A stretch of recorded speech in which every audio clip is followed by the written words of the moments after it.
اللهم بلغنا رمضان واجعل لنا نصيبا من كل خير تنزل فيه بجودك يا أجود الأجودين، وأذقنا فيه حلاوة ذكرك وأداء شكرك، واحفظنا فيه بحفظك يا أرحم الراحمين.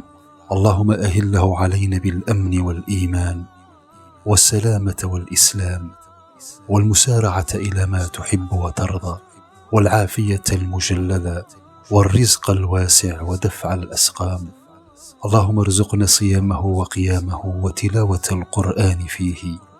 اللهم سلمه لنا وتسلمه منا، وسلمنا فيه وقد عفوت عنا وغفرت لنا ورحمتنا. اللهم اجعل صيامنا في رمضان صيام الصائمين، وقيامنا فيه قيام القائمين، ونبهنا فيه على نومة الغافلين، وهب لنا فيه اليسر والعافية إنك على كل شيء قدير.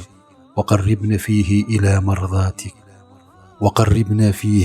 مرضاتك وجنبنا فيه من سخطك ونقماتك، ووفقنا فيه لقراءة آياتك برحمتك يا أرحم الراحمين. اللهم أعنا على صيامه وقيامه بتوفيقك يا هادي المضلين، وقربنا إليك برحمة الأيتام وإطعام الطعام وإفشاء السلام وصحبة الكرام. اللهم حبب إلينا الإحسان وكره إلينا الفسوق والعصيان، وحرم علينا السخط والنيران بعونك يا غياث المستغيثين.